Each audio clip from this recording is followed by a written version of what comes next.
Ahí me comentan a ver si se ve, por favor. Dice desde el gobierno de Juan Velasco Alvarado hasta el segundo gobierno de Alan García. A ver si me comentan por ahí, por favor. Sí se ve, profesor. Muy bien, lo máximo, Ruth. Empezamos entonces.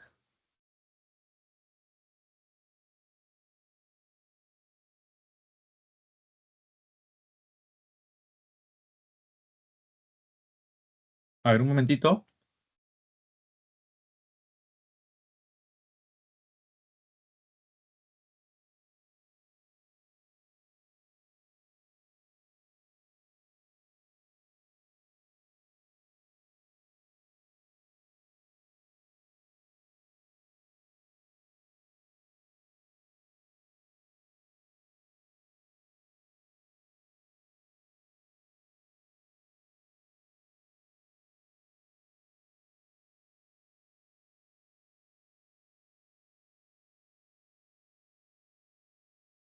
Ok, antes de empezar me voy a tomar el screenshot.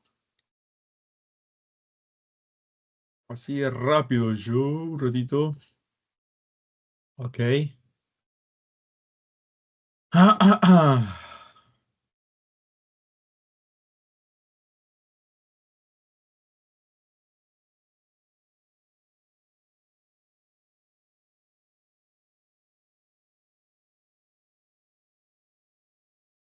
A ver, denme un cinquito, por favor. Se me cambió. Ahora sí.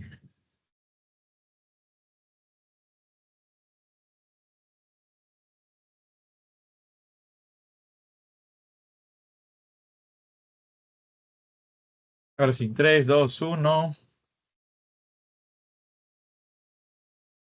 3, 2, 1.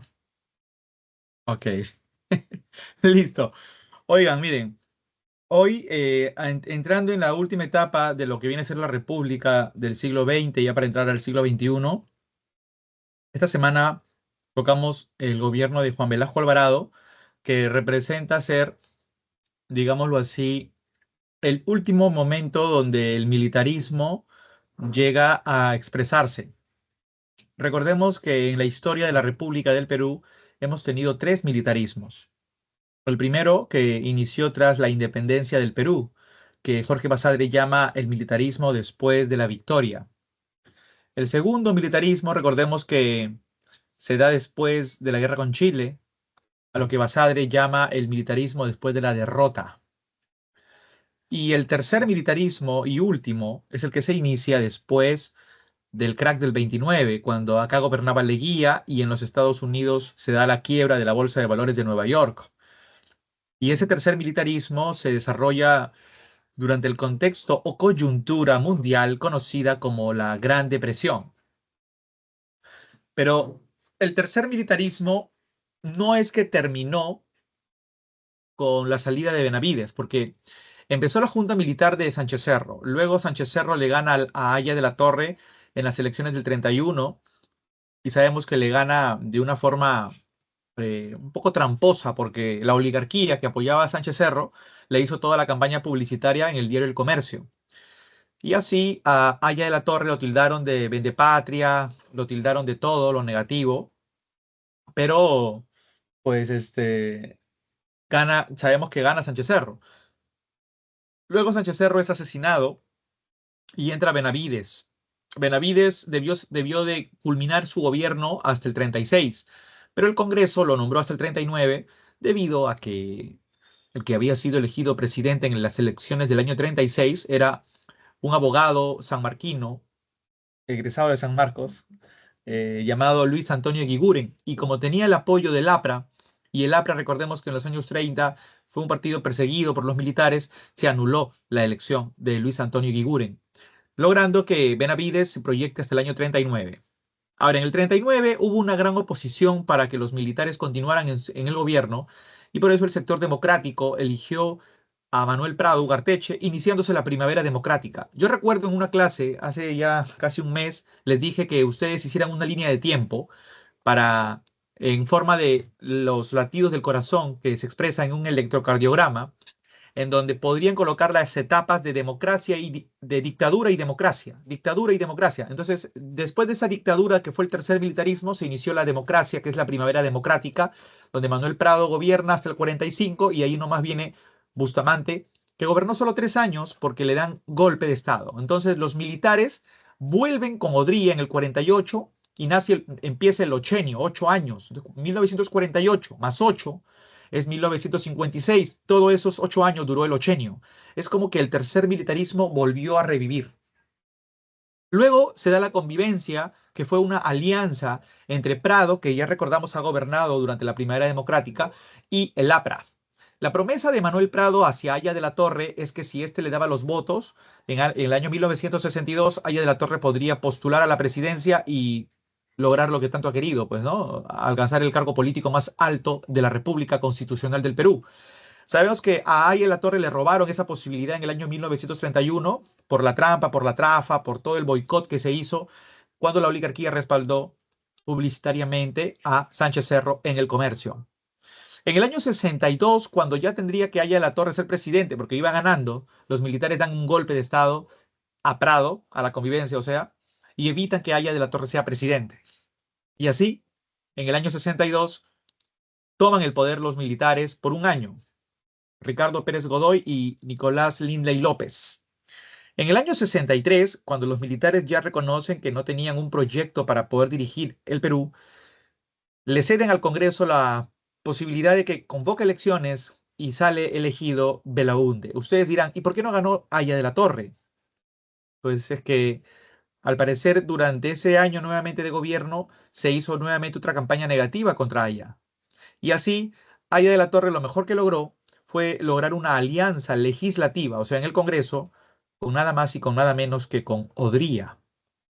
Y es ahí donde los créditos de Haya de la Torre y del APRA cayeron estrepitosamente, ¿no? Su fama empezó en declive porque primero Haya se había aliado con Prado en el 56, lo que representaba una traición para los principios ideológicos del APRA.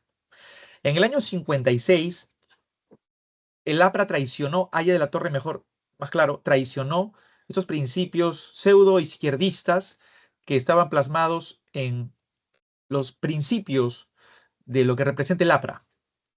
En el año 63, cuando logró la alianza legislativa con Odría, que era nada más y nada menos el que lo había perseguido desde 1949 con la Ley de Seguridad Interior, haciendo que Haya batiera récord Guinness pidiendo asilo político en la Embajada de Colombia, eso fue algo mucho más terrible, porque ¿cómo te vas a aliar con quien te persiguió? Entonces, a partir de ese momento, ya han habido del APRA varias escisiones, o sea, sectores se han apartado y han fundado otros partidos. Por ejemplo, nace primero el APRA rebelde y luego nace el Movimiento de Izquierda Revolucionario, el MIR, y así el APRA se va disgregando. Ustedes pensarían que hasta ahí nomás el APRA iba a perder fama. El APRA, ya vamos a ver después en esta clase que se va a recuperar con Alan García, pero esa es una recuperación de algunos años nada más, porque después es el mismo Alan García quien va a terminar de destruir al APRA.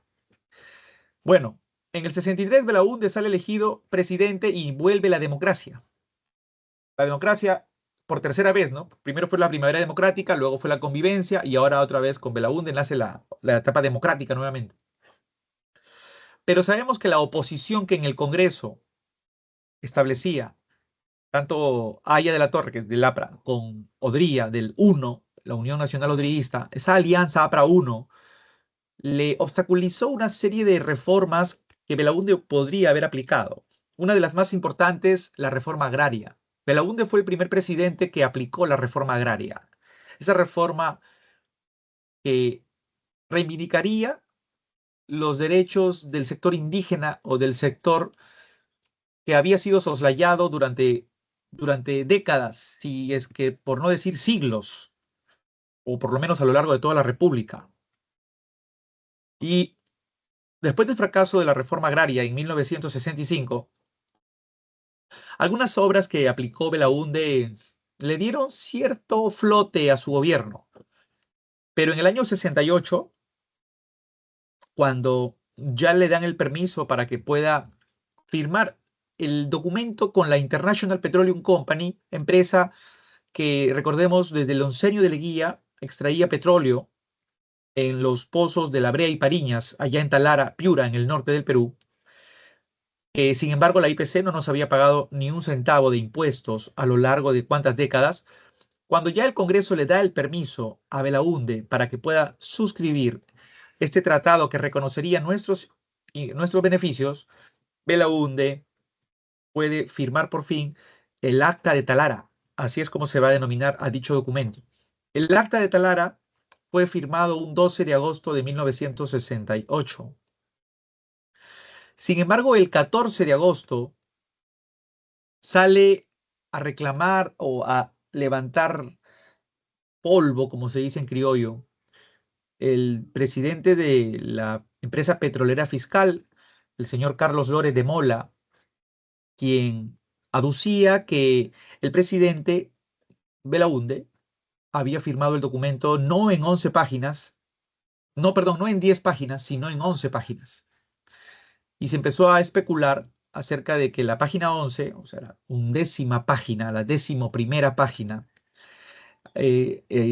tenía ciertos beneficios que el Perú había decidido eliminar, ¿no? En beneficio, en mejoras de la IPC y en desmedro del Perú.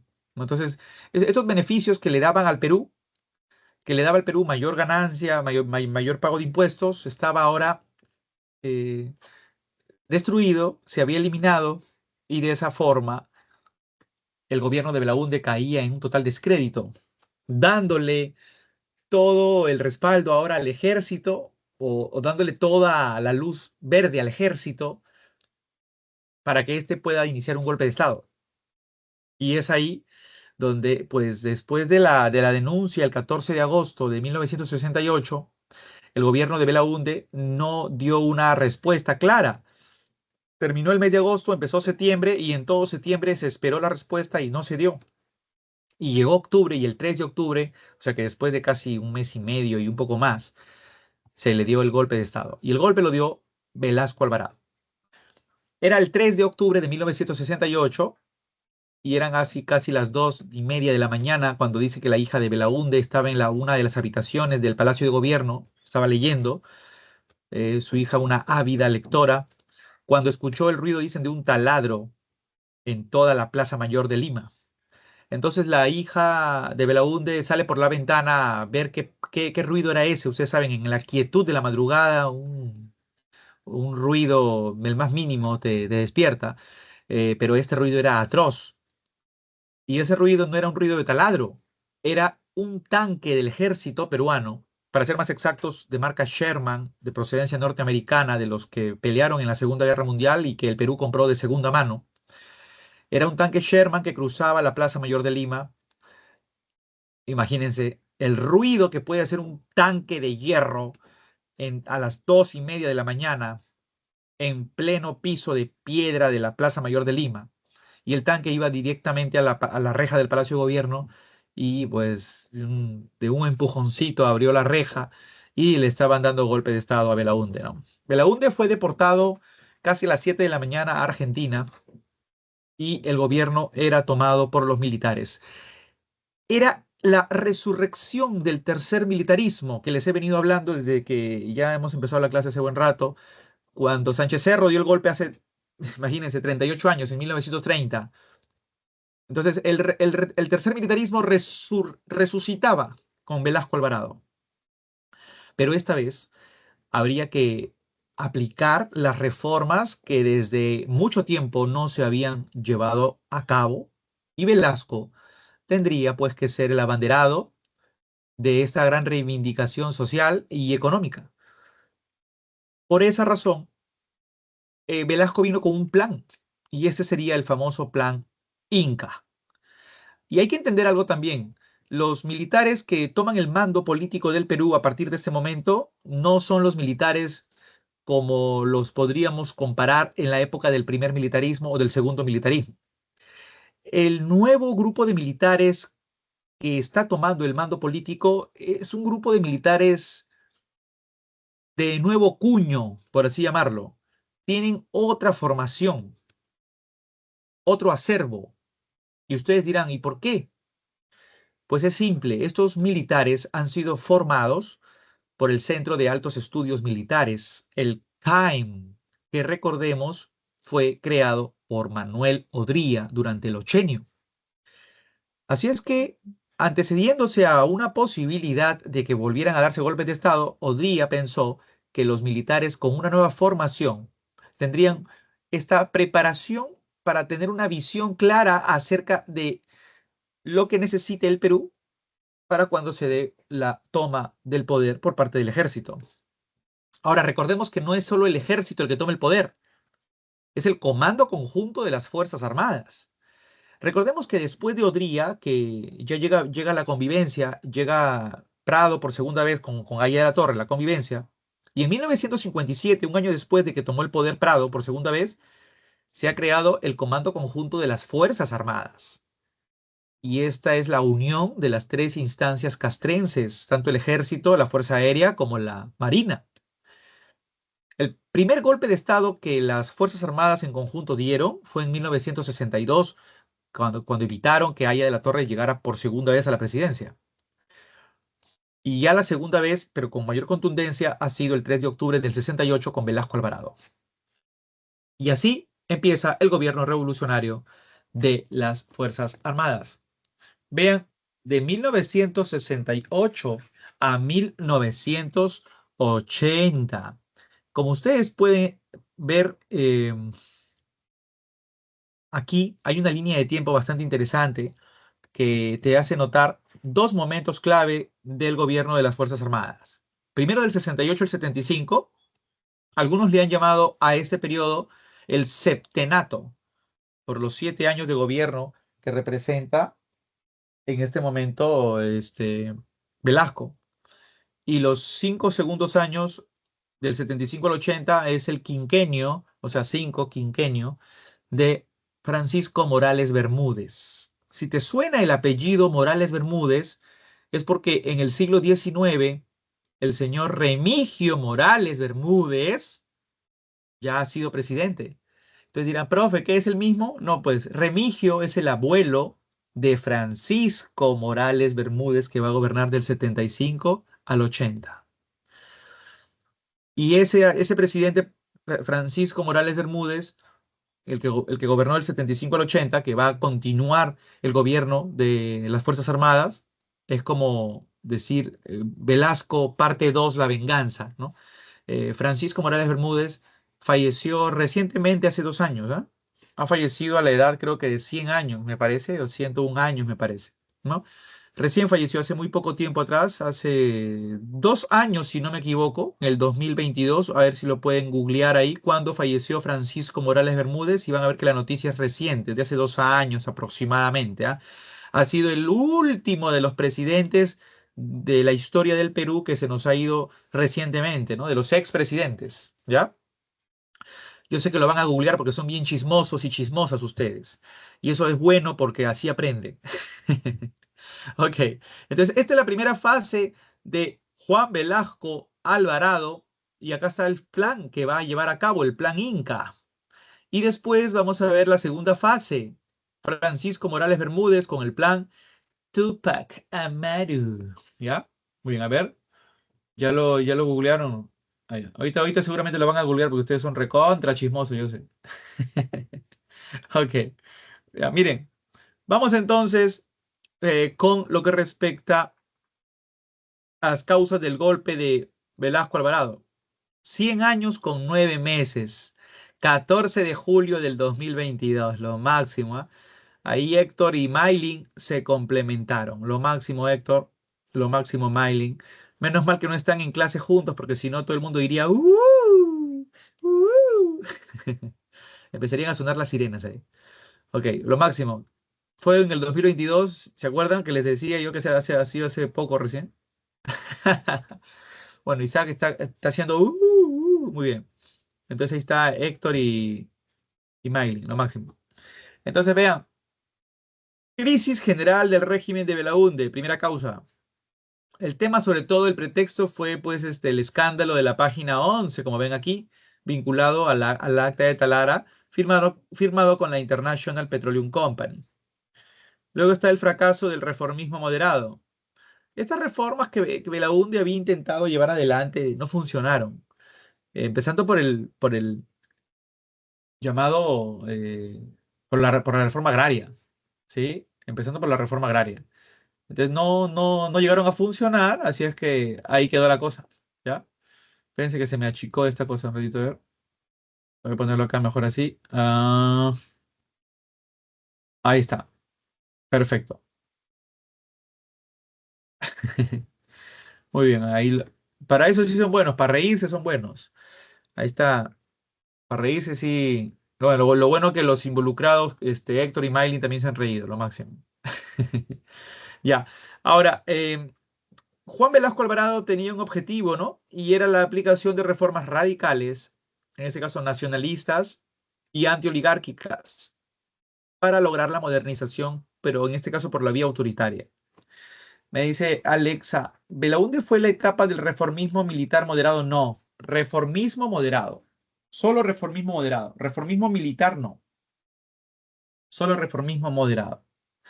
Exactamente. Hay un autor que denomina la etapa del reformismo moderado desde la época de la convivencia. Abarcaría la etapa de la convivencia, la Junta Militar de 62 y el primer gobierno de Belaúnde. Toda esa etapa se le llama también el reformismo moderado. Muy bien. ¿Cuál es la propuesta? ¿Cuál es la propuesta del señor? Bueno, que de paso es mi paisano, ¿ah? Les comento, ¿no? Que Velasco es piurano, igual que yo. Entonces, ¿cuál es la propuesta, en este caso, de mi paisano, este, Juan Velasco Alvarado? Primero, vean ustedes este tema de la Comisión Económica para América Latina y el Caribe. Eso en siglas es la CEPAL, ¿ya? Esta comisión económica, esta comisión económica para América Latina y el Caribe, era la industrialización a través del modelo o proyecto EASY. O ustedes dirán, profe, ¿qué significa EASY? Industrialización por sustitución voy ahora dice sí, cuidado. Industrialización por sustitución de importaciones. Entonces, la idea era que mediante, mediante las exportaciones, ¿sí? El Perú pueda desarrollar una industria exportando nuestras materias primas. Entonces, había que sustituir lo que, lo que llega acá y que nos genera ganancia. Entonces, la idea era que el Perú refuerce su economía, refuerce su industria nacional exportando materias primas. Entonces, este es el modelo que él va a subir los aranceles, subir los impuestos aduaneros, intentando fortalecer el mercado nacional. Entonces, a esto se le llama también proteccionismo. El otro punto que ya les había mencionado, el CAEM, el Centro de Altos Estudios Militares, Centro de Altos Estudios Militares, es la doctrina de seguridad nacional, la integración social y desarrollo económico. Quiere decir, Velasco, al momento de dar el golpe, obviamente que no es una cuestión que solo se le ocurra a él, porque él es el que representa el más alto mando militar, ya que es el general de división del Comando Conjunto de las Fuerzas Armadas. Pero es un grupo de gente la que decide que el golpe se dé o no. Es la cúspide del ejército la que toma la decisión. Entonces, estos militares respaldan a Velasco, ¿no? Y aplican la doctrina de seguridad nacional. Ante la falta de reformas, o en este caso el fracaso del reformismo moderado, temen que haya una especie de revuelta social en el Perú. Y al menos ese es su pretexto, ¿no? Y lograr así la integración social y el desarrollo económico. ¿Ya? Bien.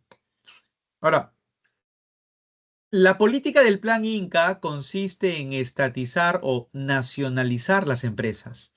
Y aquí entra el modelo EASY, industrialización por sustitución de importaciones. Es el control, en este caso, que el Estado ejerce sobre los recursos naturales, en este caso estratégicos. ¿Cómo decimos estratégicos? Pues los recursos que tienen mayor demanda a nivel internacional. Empezando por el petróleo. Esta primera medida que se va a llevar a cabo 6 días después de que Velasco tomó el poder, se le conoce, vean ustedes, como el Día de la Dignidad Nacional. Así se le va a llamar al día en el que por primera vez se lleva adelante esta reforma de tomar el control del petróleo de Piura. Mediante la anulación del Acta de Talara, se da la expropiación de la International Petroleum Company, dándose la creación de Petroperú. Y a partir de ese momento, ese 9 de octubre del 68, el Perú lo empieza a conocer como el Día de la Dignidad Nacional. Pues el Perú tuvo dignidad, se hizo respetar, ¿no? Después de ello, una serie de empresas serían también estatizadas, o sea, el Estado toma manejo de ello. Empresas públicas, a partir de este momento, Electroperú, Pesca, Pesca Perú, Hierro, Hierro Perú, Empresa Nacional de Ferrocarriles, Perú, Centro Minero del Perú, Centromin Perú. Entonces, no van a ser las únicas, sino muchas empresas se llegaron a estatizar para que de esta manera el gobierno aplique los cambios respectivos. Pero esto obviamente va a traer consecuencias. Una de sus consecuencias va a ser la ineficiencia de las empresas estatales. Las empresas que el Estado controla, lastimosamente, no tienen el mismo nivel de productividad cuando son empresas que están tomadas por particulares.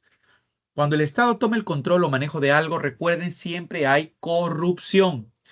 Si vamos a suponer, en el caso de la mejora que se tendría que dar en la producción de tierras, en la producción de cosechas, ya que se ha aplicado la reforma agraria, de aquí vamos a verlo, el Estado necesita inyectar capitales para comprar semillas, para mejorar las máquinas, para que también el personal de trabajo esté bien remunerado y todo funcione como debe de ser, acorde. Sin embargo, cuando se da la orden de que el presupuesto para el tema de la agricultura es 10, se dice que en la práctica el presupuesto es 10, pero cuando pasa el documento a la siguiente oficina se dice que es 9. Entonces, ese sol que es la diferencia se lo agarró un burócrata, o sea, un empleado del Estado. De esa oficina a la otra, se dice que el presupuesto ya no es 9, es 8. Y ese sol de diferencia se lo agarró ese otro empleado del Estado. En esa otra oficina se dice, ok, todo está bien, pero el presupuesto no es 8, es 7. Y así va bajando porque la plata se la van agarrando los funcionarios en esta especie de pirámide jerárquica de funcionarios que son los que van a tomar el mando, en este caso, político del Perú. Al final, lo que se termina dando para el tema, estamos colocando como ejemplo la agricultura, de 10 que se tuvo que dar, se termina dando 2 o 1,5. Y eso genera claramente, eh, eso va a generar claramente la falta de capitales que ayuden a tecnificar o a darle mayor logística a diferentes empresas del Estado. Piensen que si la burocracia genera corrupción y el presupuesto que se había dado no se llegó a destinar, el problema va a ser la producción agrícola. La producción agrícola tenía que haber sido 20. Gracias a la corrupción, ahora la producción agrícola es 4. O sea, es casi 5 veces menos. ¿Y qué ocurre? Eso va a generar crisis agrícola, ¿no? No va a haber la producción necesaria. Todo sube de precio, eso genera hambre, genera desesperación, genera zozobra, y esa situación va a hacer que, lamentablemente, bajo las medidas que aplique la IPC, el Estado, todo va a fracasar, ¿ya? Vean, el incremento de la deuda pública.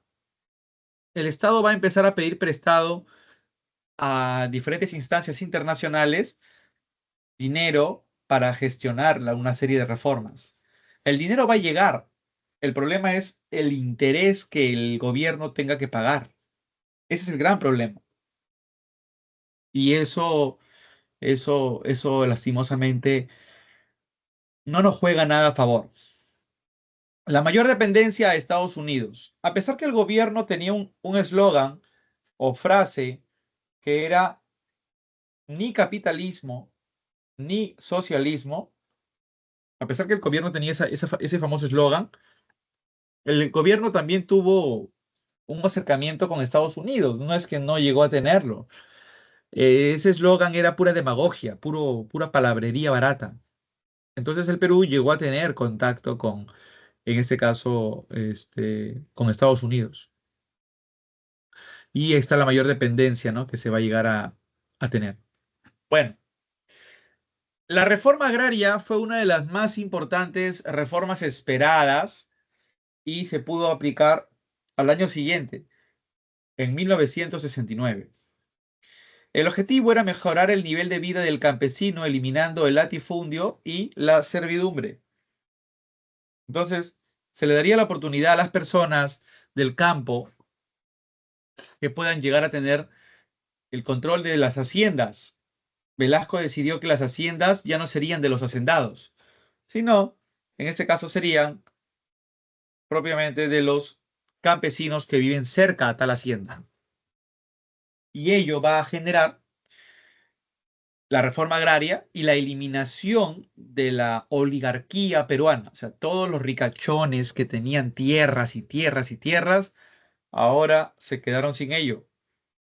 Y producto de eso es que se lleva adelante, pues, como ya saben ustedes, la eliminación de la oligarquía. El objetivo de Velasco con la reforma agraria era evitar el avance de la izquierda radical y las guerrillas. Así entonces, como medidas, está la expropiación de los latifundios y haciendas.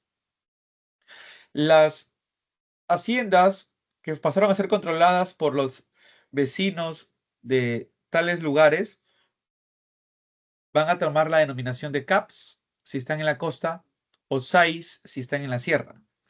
La denominación de CAPS es Cooperativa Agraria de Producción Social. Repito, Cooperativa Agraria de Producción Social. Mientras que las haciendas que están en la sierra van a ser denominadas Sociedades Agrarias de Interés Social o SAIS. ¿Ya? Estas sociedades agrarias de interés social van a estar dirigidas por el mismo Estado, quien tiene que ahora darle el suficiente capital a los diferentes campesinos en cada hacienda para que la tierra produzca. Y ese es el gran problema. Otra vez la corrupción y el Estado no da lo que necesita dar. Y la producción va a caer estrepitosamente. Aquí tenemos, vean, un patrón llevado sobre los hombros de un peón, un ejemplo de las enormes desigualdades sociales antes de la reforma, en este caso agraria. Y la propaganda del colectivo de la Revolución del 3 de octubre de 1968. Bueno, preguntas, dudas hasta el momento.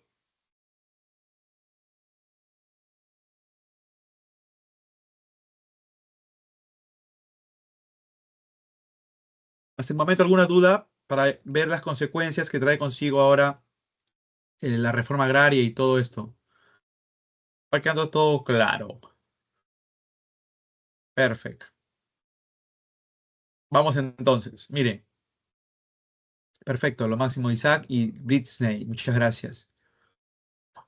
Miren, en consecuencias de las reformas está, uno, la eliminación de la oligarquía terrateniente.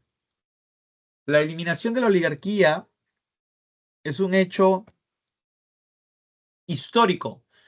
Velasco decía, en 150 años de república no se pudo hacer lo que yo acabo de hacer en unos meses, eliminar a toda esta oligarquía terrateniente. Bueno, para ser claros, chicos, chicas, cuando la independencia del Perú empezó, no es que, eh, no es que ni bien cuando existía una república, no es que existía también la oligarquía en ella, ¿no? En realidad la oligarquía es un grupo de criollos que se volvió rico y poderoso después de la era del guano, acuérdense. Aunque sí habían familias acomodadas de linaje, de abolengo, y eran criollos, en su mayoría, como oligarquía no se le puede tipificar. La oligarquía recién viene a existir ya a mediados del siglo XIX o pasando el siglo XIX, la primera mitad del siglo XIX. Dos, consecuencias, el insuficiente apoyo técnico del Estado. Acuérdense que esto va a traer consigo la crisis de la agroindustria, la caída de las exportaciones e importación de alimentos, ¿no? No todos los campesinos van a beneficiar, ¿no? Hay campesinos que no tuvieron tierras, que se quedaron sin poder desempeñarse en una tierra, en las CAPs o en las AIS. Las CAPs y las AIS no eran en sí haciendas para una sola persona, ¿no? Era para el grupo de personas que vivía cerca a ese lugar y podía administrar el territorio, la hacienda, en este caso. Bueno, medidas políticas. Esta es la clausura del Congreso, lo que representó por eso un autoritarismo. Las Fuerzas Armadas tienen el control de los ministerios. Está dándose la confiscación de los medios de prensa. El hecho de que existan, digamos, estén confiscados los medios de prensa es simple, ¿no? Es el hecho de que Velasco quiere tomar o aglomerar todos los medios, en este caso de difusión, tanto televisivo, radial como de diarios, con el único punto de hacer una campaña publicitaria gigante y que su plan Inca sea puesto en marcha. Ese es el único objetivo que tiene, pues, en este caso Velasco, ¿no? Y es por eso que se hizo súper archi recontra conocido su famoso plan Inca, ¿no? Y el lema ni capitalismo ni socialismo. Así es que, vean, la reforma educativa fue otra de las reformas también interesantes, aunque esta reforma fue ideada por el pedagogo, o sea, el maestro y filósofo Sebastián Salazar Bondi. Esta es una de las reformas más trascendentales, a decir verdad, ya que gracias a la reforma educativa, la educación tuvo un viraje, un cambio, y es ahora en donde se tiene que dar una educación creativa, imaginativa, que no solo sea teórica, ¿no? Sino también sea práctica. Y en ese sentido, pues se dio un golazo, ¿no? ¿Para qué, no? Bueno, vean aquí Velasco en la estación de Lurín, dando todo este tema de la confiscación de los medios de prensa, ¿no? Ahí están las antenas atrás. Otro punto interesante es la creación del Cinamos. Como ven aquí, Cinamos, ¿ya? Cuando se expresaba, miren lo que decía, ¿no? Sin amos. El Sistema Nacional de Movilización Social fue creado para captar el apoyo popular y promover el respaldo a favor de las reformas. Fue una muy buena campaña porque a la vez hacía alusión de no tener ningún tipo de oligarca o terrateniente, ¿no? Un amo que controlara al indígena, por así ponerlo, ¿no? Entonces, pero si ustedes lo disgregan, SINAMO significa Sistema Nacional de Movilización Social. Eran oficinas en las que cualquier trabajador si quería ser escuchado, pues tendría netamente que dejar su denuncia a través de un documento y plasmarlo en las oficinas del Sinamos, entregarlo ahí para que se le escuche el reclamo pendiente. ¿Y qué haría el Sinamos con eso? Pues evitaría toda una serie de huelgas, de protestas, toda una serie de reclamos por parte de la población. Y de alguna manera, pues lo logró. El Sinamos terminó convirtiéndose en un medio de control de masas, ¿no? Bueno, a nivel internacional están las tensiones con los United States. Acuérdense que Velasco, cuando difundió el plan Inca, dijo, ¿no? Acá no queremos nada norteamericano. Acá lo que queremos es nacionalismo. Y es por eso que ya no vamos a celebrar ningún tipo de fiesta norteamericana. Entonces, Velasco, ¿qué dijo? Acá lo primero es la música criolla, el guayno, lo nuestro. Olvídense del rock, olvídense de la música foránea. Es por eso cuando llegaba en esa época a dar un concierto acá al estadio de San Marcos, Santana, eh, se suspendió el concierto, ¿no? Porque era considerada música internacional. Velasco dijo, pueden celebrar sus cumpleaños, pero sin ninguna temática de Disney. Eso es extranjero, es del imperialismo, ¿no? Pueden celebrar Navidad, pero sin Papá Noel, ¿no? Entonces, todo eso es norteamericano, decía Velasco, ¿no? El inglés ya no va a ser prioridad, primero el quechua. Las películas van a ser peruanas, no norteamericanas. A Velasco se le parece ahí, se le quemó un fusible, ¿no? Porque todo lo que quería era cultura peruana, peruana, peruana y nada extranjero, ¿no? Por eso se crea el Día de la Canción Criolla, el 31 de octubre de 1973, ¿no? Bueno, está el acercamiento con los países socialistas, ¿no? Por ejemplo, Velasco se hizo pata de Fidel Castro, ¿no? Pata, pata, ¿no? Incluso Fidel Castro, que ya había triunfado, recordemos, en la Revolución de Cuba, cuando Velasco se encontraba gravemente herido por un intento de asesinato contra su persona, le lograron disparar en la pierna izquierda, en el muslo, y como Velasco era diabético, Velasco no podía, pues, en absoluto ser operado, ¿no? Y estaba a puertas de morir, o primero le iban a amputar la pierna y luego se iba a desangrar. Así es que fue Fidel Castro quien mandó una veintena de médicos de Cuba y lograron hacer una proeza médica, ¿no? Lograron salvarle la vida en el hospital militar acá de la Avenida Brasil. Y con todo ello, pues, fue así que le salvaron la vida a Velasco, aunque le amputaron la pierna, ¿no? Pero bueno, fue una proeza para esa época. Y con la Unión Soviética tuvimos un gran acercamiento también. Se hizo una compra de armamento grande, ¿no? Una compra de armamento grande y el Perú estaba dotado de buenas armas por esa época, ¿no? Sobre todo habían tensiones con Chile y Velasco estaba ahí queriendo recuperar Tarapacá, recuperar Arica, imagínense, ¿no?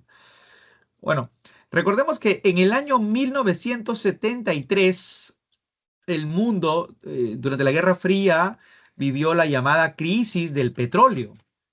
Recuerden que la crisis del petróleo se dio debido a que los países de la OPEP, entonces, profe, ¿qué cosa era la OPEP? Bueno, los países que representaban la Organización de Apoyo a Palestina, ¿no? Esos países decidieron no venderle petróleo a Estados Unidos y a sus aliados, generando lo que se conoce como la crisis de los energéticos, ¿no? En el mundo. Y pues el Perú sintió cierto levemente la crisis, no tan, no tan a fondo, ¿no? Porque en el mundo, para producir electricidad se requiere petróleo. En el Perú no. En el Perú lo hacemos con caída de agua, con centrales hidroeléctricas. Entonces el Perú no, pues sintió la pegada, ¿no? Pero hubo en cierta forma un poco de colapso en los combustibles, ahí sí. Y recordemos que el Perú, bueno, Lima fue sede hasta en dos ocasiones del movimiento de los no alineados. Eso ya lo habíamos estudiado la semana antepasada, la semana 17, cuando hicimos en la Guerra Fría, eh, la fundación en la conferencia de Bandung del movimiento de la tercera vía, ¿no? O de los no alineados.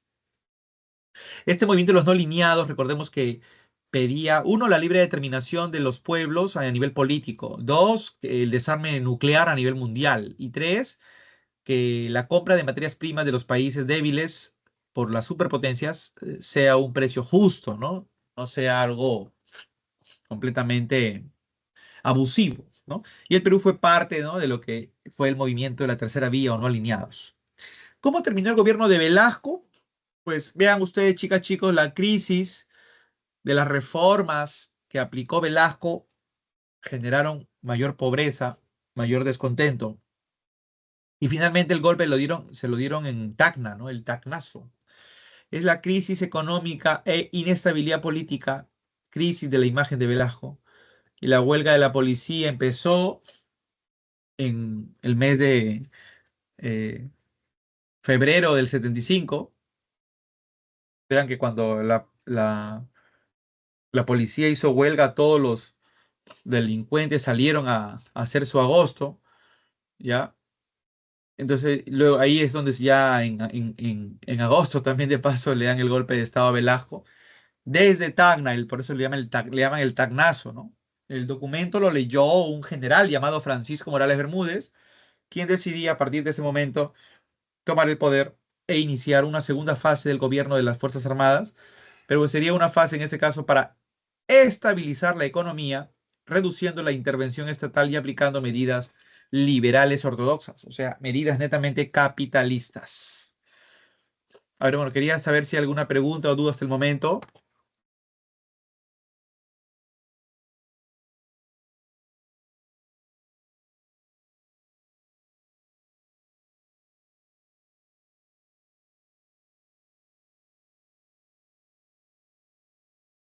¿Dudas, preguntas?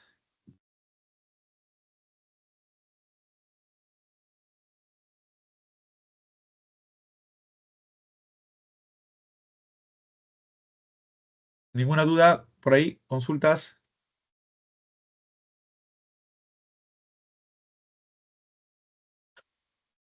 para no correr?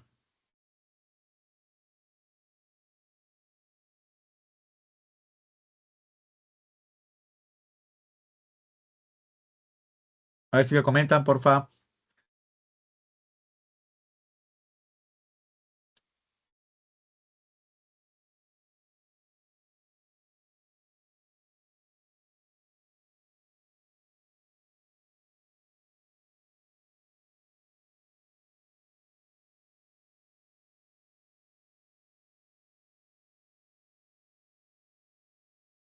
¿Todo bien? Todo bien. Ok. No, bueno, es que por si acaso les hago la aclaración, ¿no? De que si tienen alguna duda, alguna pregunta, por si las dudas, chicos, no vaya a ser de que de repente por ahí, no se quede algo en el aire y no estar avanzando así de una manera tan rápida. Algunos chicos no tienen la misma velocidad y sería bueno que pregunten como para que no se quede nada ahí en el aire. ¿Ok?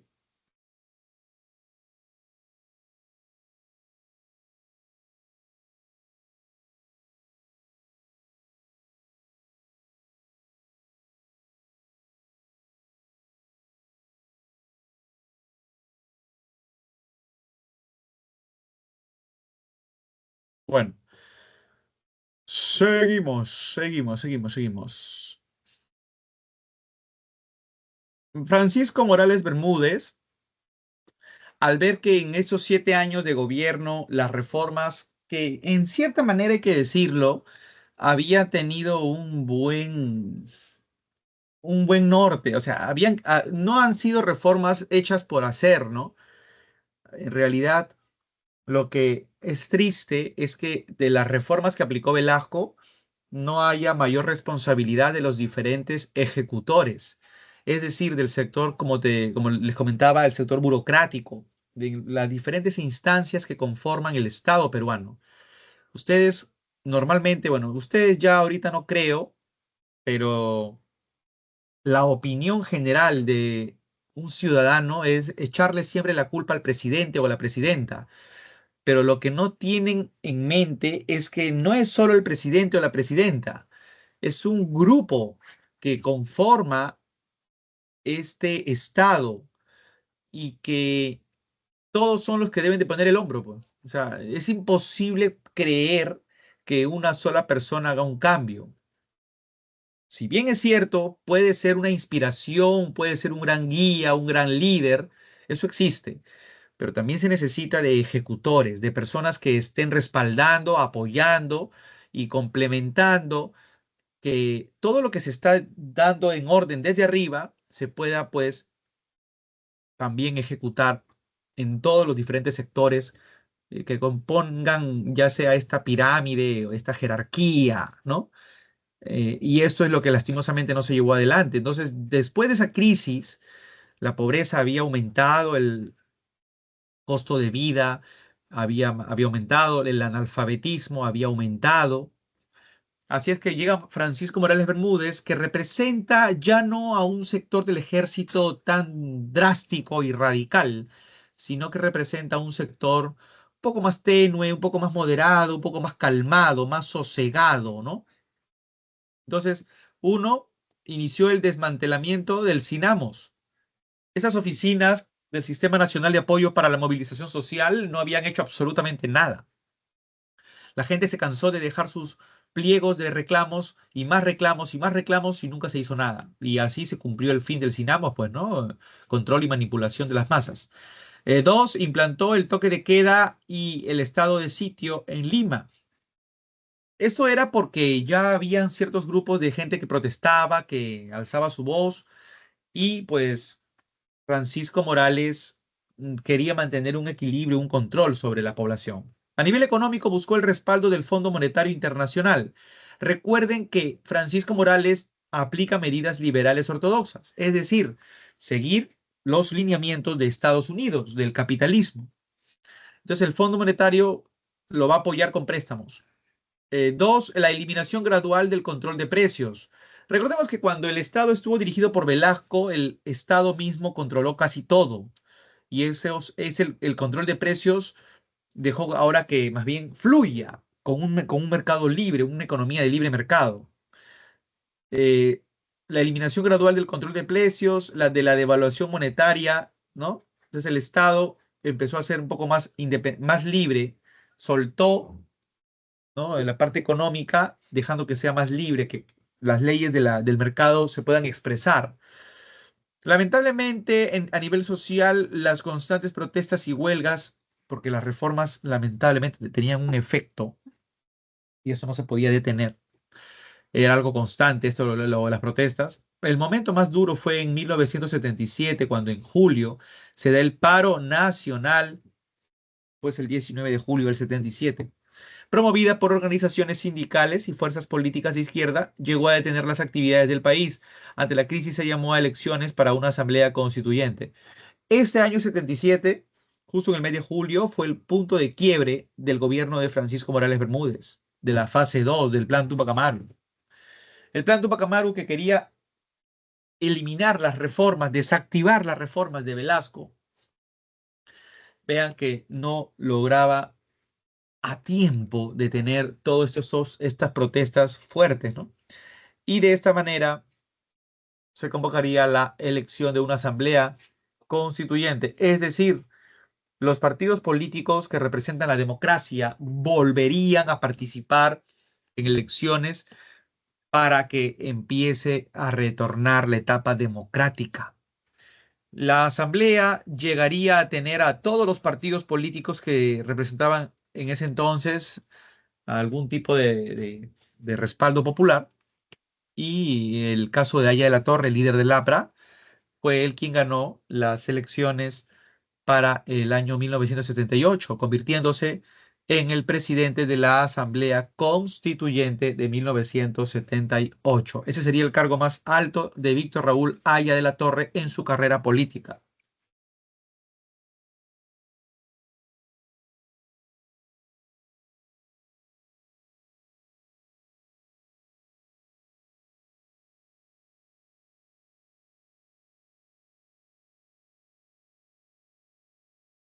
Ahora bien,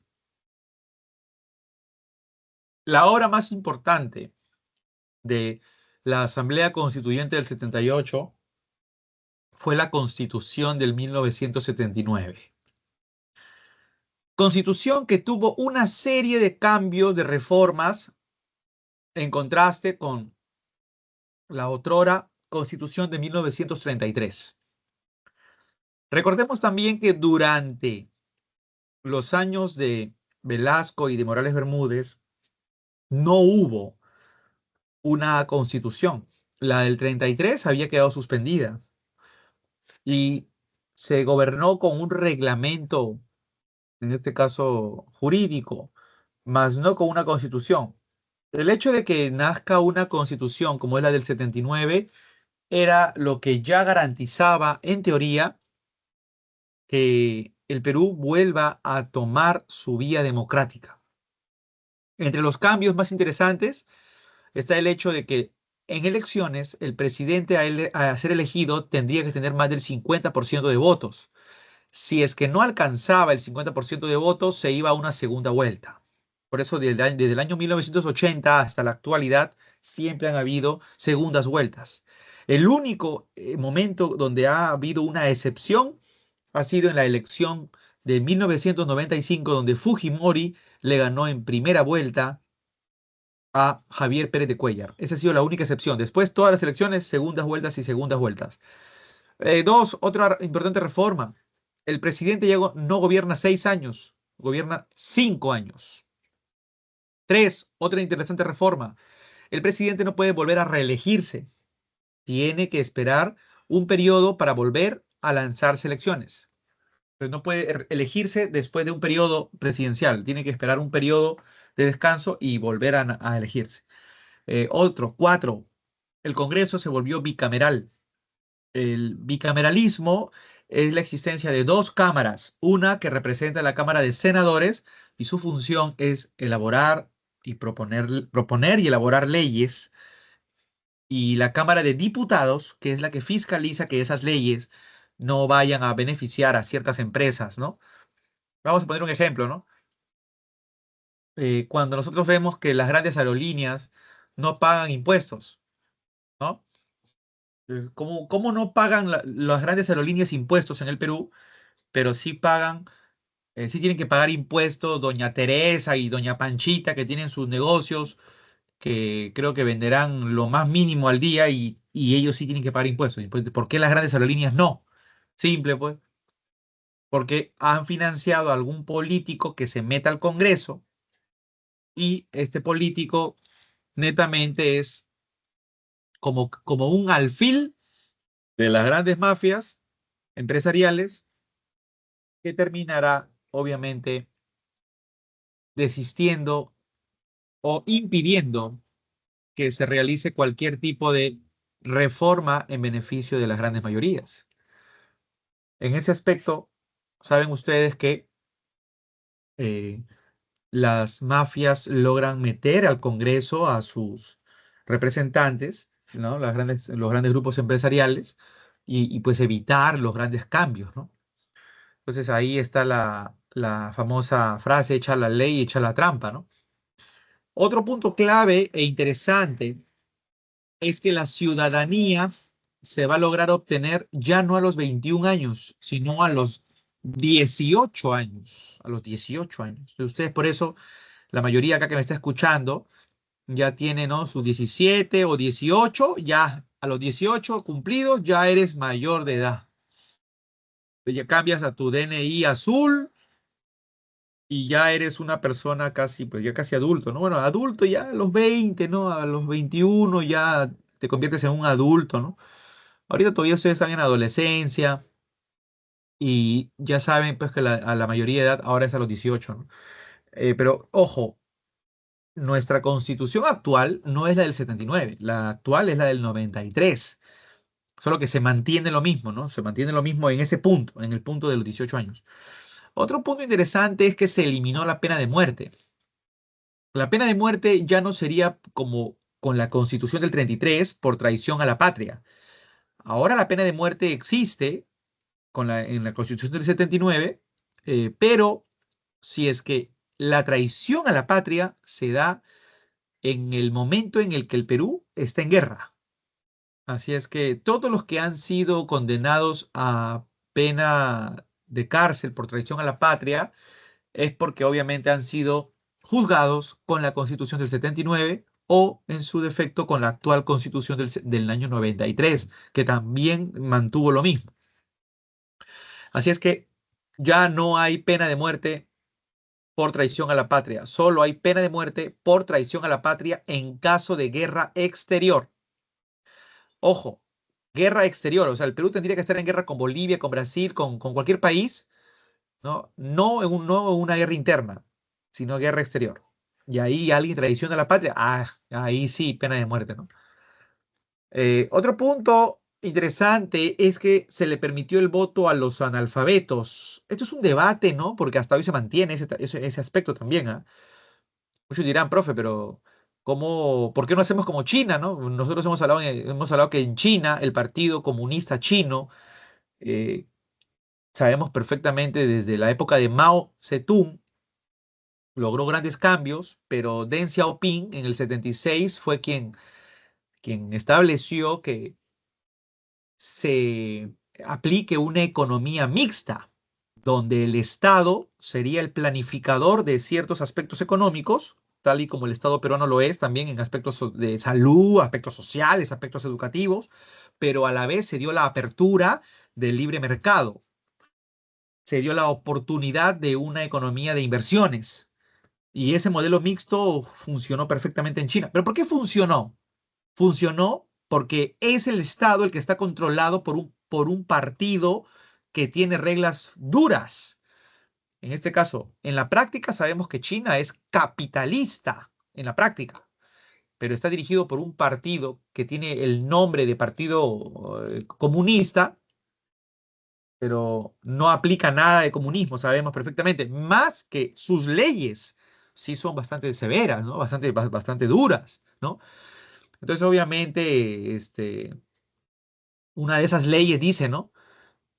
Las personas que pueden ejercer su derecho al voto son personas que o tengan estudios o sean personas que tengan un referendo, o sea, un referendo que tengan referencia de que son personas pues que tienen un nivel intelectual, un nivel cultural, un nivel académico, ¿no? Entonces ahí hay mucho, es bastante detallado el aspecto del voto, por ejemplo, ¿no? Por ejemplo.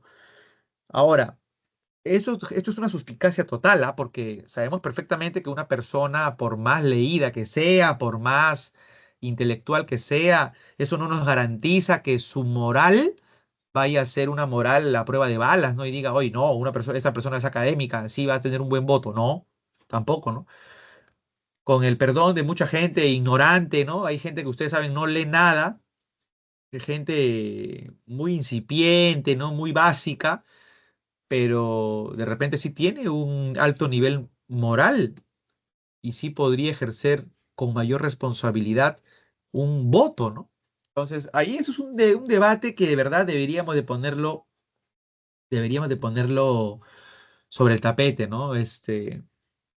Deberíamos, en este caso, con mayor pinza tocar este aspecto, porque es muy preocupante, ¿no? Ustedes saben, hoy por hoy, esta historia de las segundas vueltas en el Perú nos ha llevado a siempre a votar entre Guatemala y Guatepeor.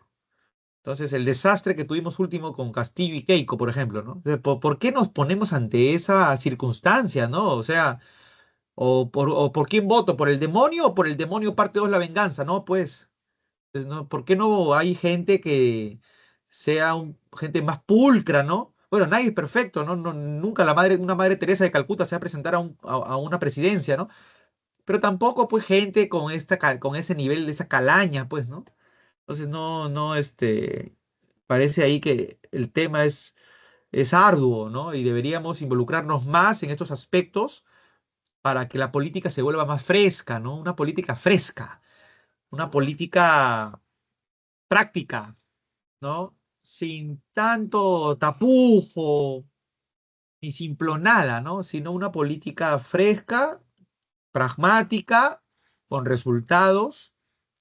Y como decía Manuel González Prada, que los jóvenes sean los que con sus nuevas ideas puedan darle un nuevo giro, ¿no? Entonces, si ya cuando estamos viendo a gente visceral, ya eso deja mucho que desear, ¿no?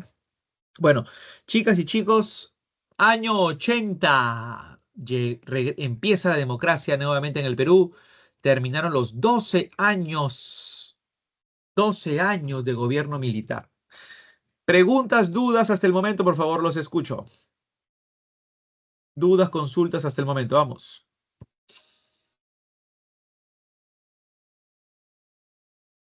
Dudas, consultas por ahí. Ya entramos a la década de los 80, la década de, ¿cómo le dicen a la década de los 80? El rock en español. La década del rock en español, ¿no?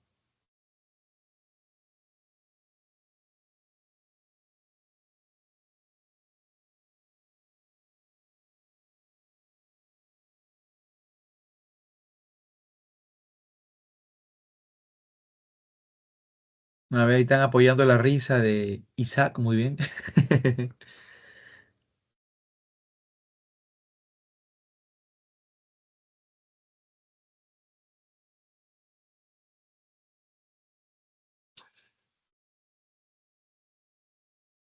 Ninguna pregunta. Ok. Empieza el gobierno de Fernando Belaúnde Terry. Esta vez, Fernando Belaúnde Terry, parte 2. Recordamos que Belaúnde había sido deportado en mil... Dice, profe, ¿qué constitución modificó Velasco? No, Velasco no, Francisco Morales Bermúdez, la del año 1933. Pero Velasco, cuando tomó el poder, suspendió esa constitución y se gobernó bajo una, vamos a decir, se le conoce como un documento netamente militar, el que, digamos, pone las reglas o leyes durante estos años de dictadura militar de Velasco y de Morales Bermúdez. La Constitución del 79 recién va a empezar a funcionar en el año 80, ¿no? Así es que mediante un decreto revolucionario es que se gobernó durante la década de Velasco, los 7 años de Velasco y los 5 años de Francisco Morales Bermúdez, ¿sí? Bueno, años 80. El retorno a la democracia. Este es el segundo gobierno de Belaúnde, ¿no? Que les decía, fue deportado, ¿no? Acuérdense que el 3 de octubre del año 1968 le dieron el golpe de Estado y fue deportado a Argentina y de ahí se va para Estados Unidos. Estuvo allá más de una década. Y Belaúnde y Acción Popular, su partido, no se presentaron en el año 78 a la Asamblea Constituyente. No, no se presentaron. Recordemos que no se presentaron porque Belaúnde estaba resentido, estaba fastidiado con este proceso de lo que le habían hecho. Y parece que le sirvió porque cuando en el año 80 el favorito era Aya de la Torre, Aya termina falleciendo en el 79. Entonces no, digo, el nuevo líder del APRA en el año 80, que era Armando Villanueva del Campo, no tenía la misma pegada que, que Aya de la Torre. ¿No? Ahora, ustedes dirán, ¿no? Profe, ¿y por qué no tenía la misma pegada? Es simple, pues, ¿no? Pues, imagínate que tú has tenido un profesor de tal curso y ese profesor se gana rápido el cariño de los chicos.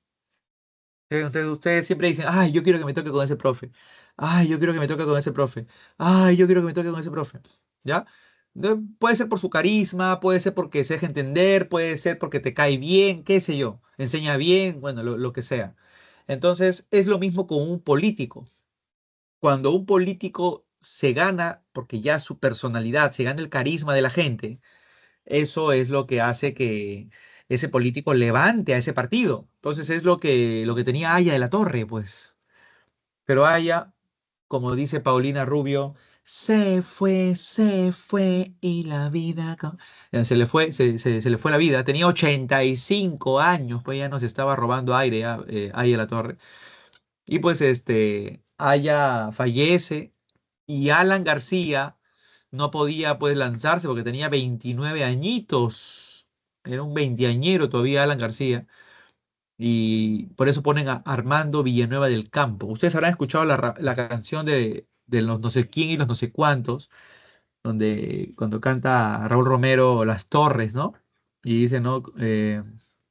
Como Villanueva del Campo me da tanto asco como Chiri, nosotros con su cara de pa, como cinco policías en la esquina del arco, vendiéndole rifas a los más zampados y total corrupción hay en todos lados. Y con 5 lucas me compro un diputado, un juez, un fiscal, un par de abogados, un arquitecto, un subprefecto, un novelista, un par de periodistas, un arzobispo, un cardenal, una virgen que llora y una virgen de verdad. Y me compro Fujimori, talalalan, tan, tan, tan, tan. ¿Sí o no? Claro. Chequeala en mi canal, por favor, la canción, ¿ah? Tú sabes que ni Freddie Mercury se atrevió a tanto, ¿ah? Así es que chequealo ahí en mi canal. Ustedes saben que se expresa toda esta política nuestra de cada día, ¿no? Claro, qué bueno, ya eso se llama uso de razón, Isaac. Claro, claro, por supuesto. Alexa, vamos a hacer un cover, ¿ah? Pídanlo por mi canal, por favor. Por si acaso, ya llegamos a 100 seguidores. Ya llegamos a los 10K. Ahí lo puede, por favor, compartan mi canal. Síganlo, síganle dando por ahí todo el aplauso, todo el apoyo, por favor, chicos. Siempre gracias a ustedes. Ya, claro, vamos a hacer un cover ahí. En el canal hay un videíto ahí de eso, ya lo pueden chequear ahí. ¿Ya? De una clase presencial. Bueno, ¿y qué pasa? Que Belaunde, con Acción Popular, o sea, vuelve a ser elegido porque te das cuenta que la gente se ha desengañado de lo que se le prometió con las reformas de Velasco. Ha visto que la situación ha empeorado. No digo que las reformas hayan estado mal, enhorabuena que se aplicaron, pero no tuvieron algo, un sector que complementara con responsabilidad, ¿no? Entonces Velasco tenía la idea, se ejecutan las reformas, pero no hay más gente que ayude a continuarlas. Entonces, primero se devolvió los medios de comunicación a todos sus propietarios. Esa es la primera medida, ¿no? Eso ya hace notar que hay una democracia. Dos, está la realización de elecciones municipales. Se habían suspendido durante 12 años. Es ahí que en esas elecciones municipales sale elegido mi tocayo, que es un abogado cajamarquino llamado Alfonso Barrantes Lingán. Le decían Frejolito, porque el eslogan de su partido, que era Izquierda Unida, era un frejol. Entonces decía, ¿no? Alfonso Barrantes, a la alcaldía, marca el frejol. Y ahí aparecía el frejol, ¿no? De ahí por eso frejolito. Vean que él tenía una tendencia marxista, ¿ah? Ahora, no por ser marxista es terrorista. El hombre tomó del marxismo lo más práctico, que en ese sentido fue crear el programa conocido como vaso de leche. Entonces le dijo a la ciudadanía, ¿no? Un estudiante se va a quedar dormido, no como en la actualidad que se quedan dormidos porque muchos tiktokean, muchos están ahí metidos en el vicio. No como en la actualidad, pues tú tienes la panza llena, pero a veces te quedas dormido porque estás tiktokeando en la madrugada o te estás ahí excediendo, ¿no? Entonces, obviamente, no en la actualidad, no como en la actualidad, sino los chicos se quedan dormidos porque estaban malnutridos y también desnutridos. Entonces mira este marxismo llevado a la práctica de una manera muy simple. No puedo educar a un estudiante que esté con baja hemoglobina, que esté malnutrido.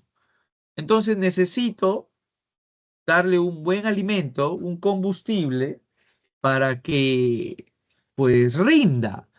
Y de esa manera se le daba su desayuno, un buen desayuno, en este caso el vaso de leche, ¿no? Y eso fue algo bastante bueno, ¿no? Bastante bueno. Es una de las políticas más recordadas de parte pues de un alcalde, ¿no? De parte de un alcalde. Era cuando dicen que la izquierda sí llegó a tener cierta efectividad, ¿no? Como la izquierda de ahora que da pena, ¿no?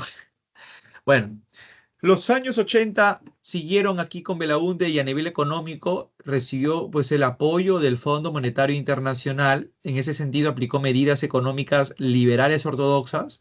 En esa época recordemos que Estados Unidos estaba dirigido por Ronald Reagan y Belaúnde se alineó a esas normas. Nuestra moneda estaba tan en crisis que se llegó a crear una nueva llamada el INTI en 1984. Además, las obras públicas y la adquisición de armamento mediante el endeudamiento externo también se dieron. Muchas obras públicas se llegaron a aplicar. Una de las más importantes fue terminar la carretera marginal de la selva. Acuérdense que la carretera marginal de la selva se empezó a construir en el primer gobierno de Belaúnde, pero no se terminó. Acá se termina. Acá se termina, ¿no? Otro punto interesante, chicas y chicos, es que él fue el que creó el Intia, no fue Alan García. El problema es que en el año 85, cuando Alan García gana las elecciones, es en ese año donde se pone a funcionar el INTI. Entonces, por eso la mayoría piensa que Alan lo creó y eso es falso. Vean, está a nivel internacional el conflicto con Ecuador, o también llamado el falso Paquilla. Esto es uno de los hechos que distrajo a Belaúnde desde un inicio. El conflicto del falso Paquilla empieza en el 81 y lo distrajo de la situación que vivía el Perú. Estaba dándose a partir del año 80 el brote del terrorismo, con Sendero Luminoso y su líder Abimael Guzmán. Sabemos que los que Sendero empezó a poner en práctica con los atentados desde mayo de 1980. Sabemos que Belaúnde no lo tuvo en mente, no le tomó la seriedad del caso, ¿no? Y fue por eso que, y con la guerra del Falso Paquilla, que es un pueblo que construyó Ecuador dentro del Perú, con el afán de hacer notar de que la frontera ecuatoriana era más al sur, así se estaban robando territorio. Belaúnde decidió destruir ese falso Paquilla, ese falso pueblo, y se desató la guerra contra Ecuador, lo que descuidó durante 2 años al tema del terrorismo que avanzaba, pero como el cáncer cuando hace metástasis, ¿no? Así el terrorismo avanzaba por Ayacucho, llegaba al centro del Perú y ya en el 85 va a llegar a Lima. Entonces, ese fue el problema. Otro punto está el apoyo a Argentina en la guerra de las Malvinas, ¿no? En ese sentido, el Perú apoyó a Argentina, la que estaba siendo atacada por Inglaterra y que le quería Inglaterra quitar a Argentina las Islas Malvinas, ¿no? Inglaterra quería construir una base naval de operaciones militares en el Atlántico y para eso necesitaba las Malvinas, ¿no? Entonces el Perú apoyó a Argentina, pero lamentablemente Argentina perdió, producto de que Inglaterra recibió el apoyo de Estados Unidos. Y además sabemos que Chile, para variar, apoyó a Estados Unidos y también a Inglaterra. Bueno, la crisis de la deuda latinoamericana era una cuestión de nunca terminar, ¿no? Perú y los países de Latinoamérica eran vistos como el continente tercermundista, ¿no? Una denominación bastante terrible, ¿no? Esa es una denominación que nos ha hecho a nosotros tener la moral en bajo, ¿no? La autoestima caída. Pero vean que esto no era lo único. Las crisis que afectaron a Belaúnde fue también el fenómeno del niño o mega niño del año 83, que generó sequías y epidemias, ¿no? En el caso del norte del Perú, lluvias por montones y la expansión de la violencia subversiva con Sendero Luminoso y el movimiento revolucionario Tupac Amaru. Vean ustedes, ahí está la violencia terrorista, ¿no? Empezando por el primer ataque en el pueblo de Chuschi, en Ayacucho, en mayo del 80, justo cuando se estaban llevando a cabo las elecciones, las votaciones entre Belaúnde y Armando Villanueva del Campo. La primera acción de Sendero Luminoso fue la quema de las ánforas electorales en Chuschi, Ayacucho.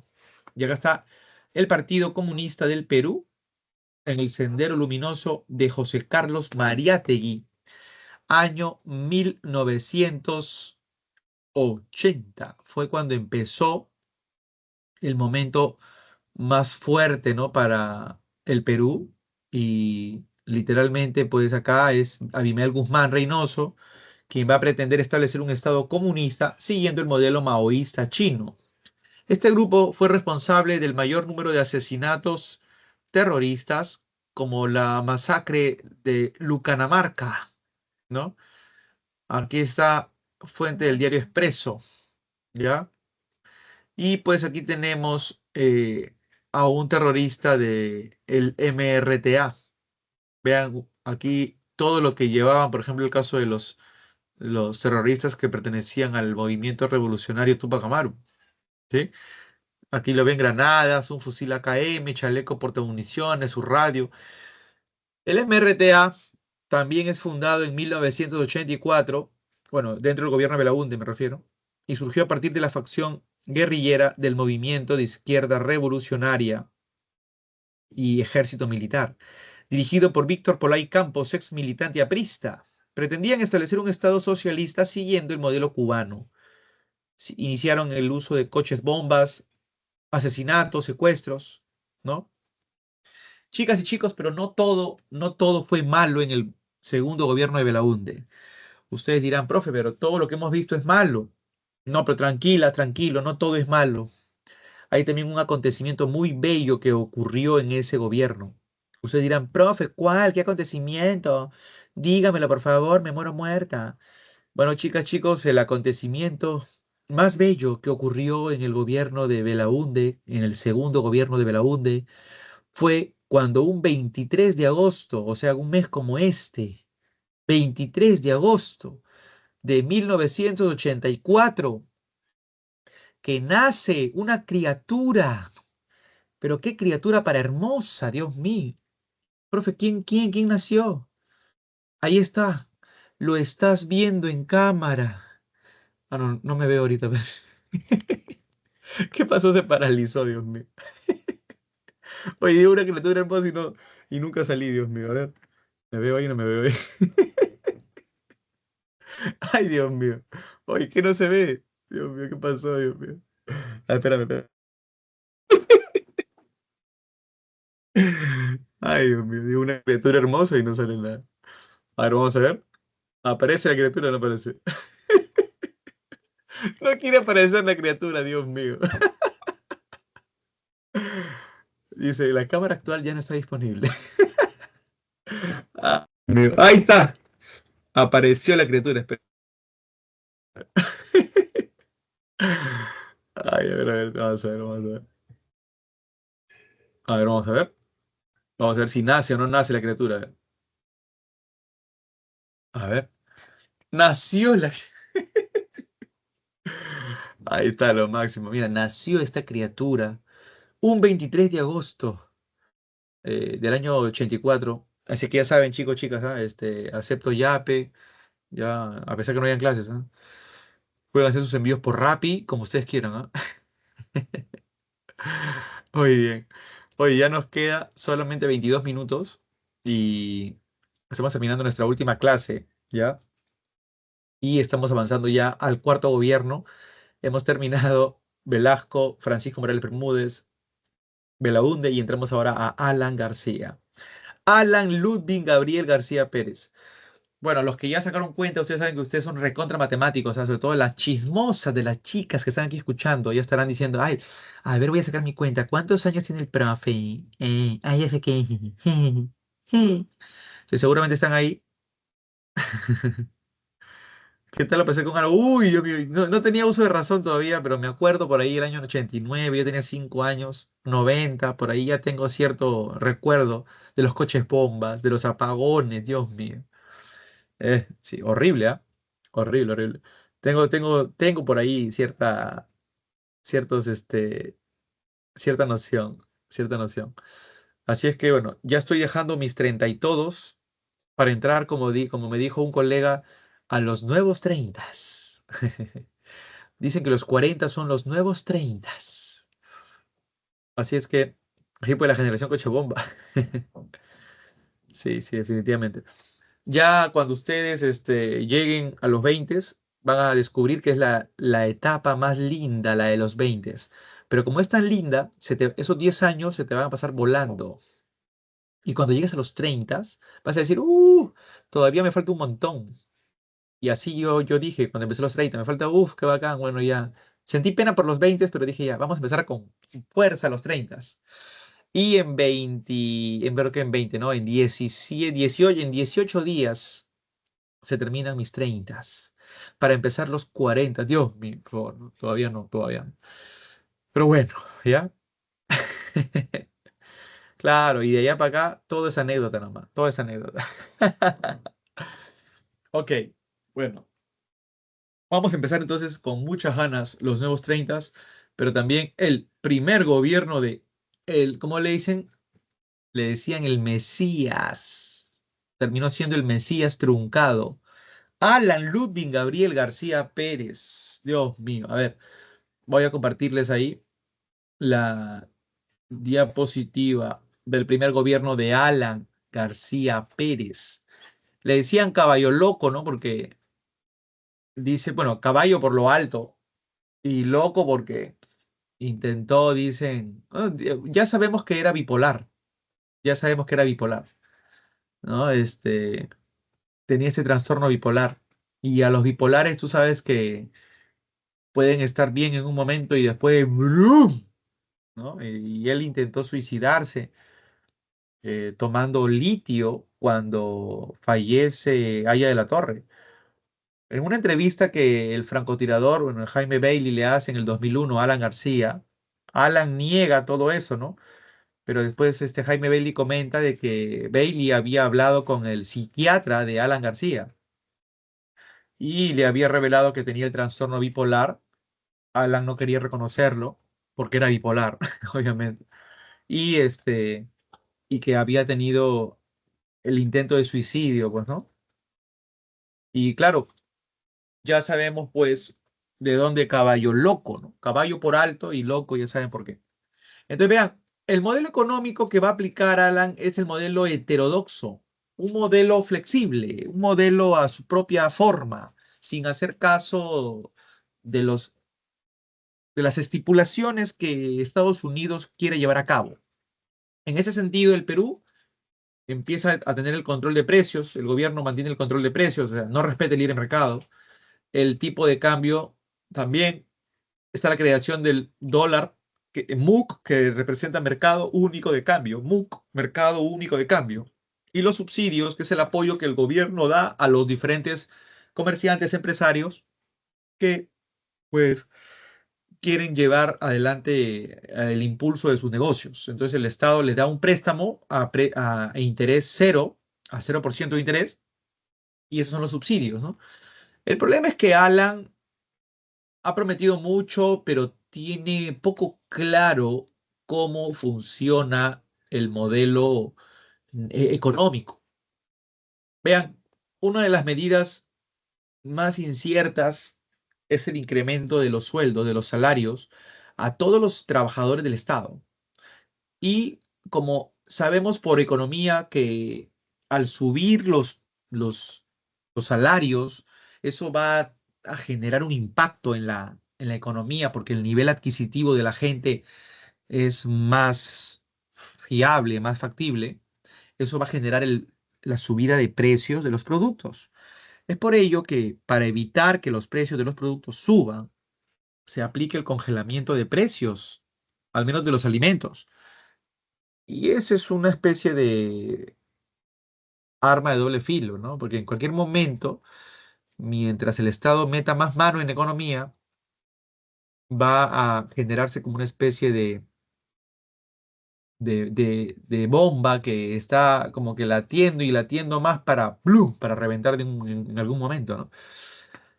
Otro de los puntos que ya definitivamente llevó al descalabro al gobierno fue cuando estableció que la deuda externa que el Perú le tiene a las instancias más grandes del capitalismo, es el Banco Mundial, el Banco Interamericano de Desarrollo y el Fondo Monetario Internacional, se le va a reducir el pago de la deuda externa al solo 10% del valor de las exportaciones. O sea, de lo que todo el Perú, lo que el Perú exporta, solo el 10% de las ganancias se destinará al pago de la deuda externa.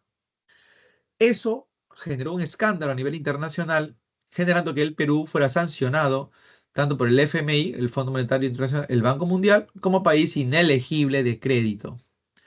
Y aquí está pues Alan Ludwig Gabriel García Pérez, secretario general del Partido Aprista Peruano desde 1982. Su victoria en primera vuelta representó la primera llegada del Partido Aprista Peruano al poder sin intermediarios políticos, ¿no? Y de esa manera, Alan era como la resurrección ahí de Aya de la Torre. A nivel político está la expansión de las acciones terroristas de Sendero Luminoso y el MRTA. Se creó el Ministerio de Defensa para frenar todos esos ataques terroristas que generaban inestabilidad. Por otra parte está la unificación de las fuerzas policiales, creándose así la Policía Nacional del Perú, la PNP.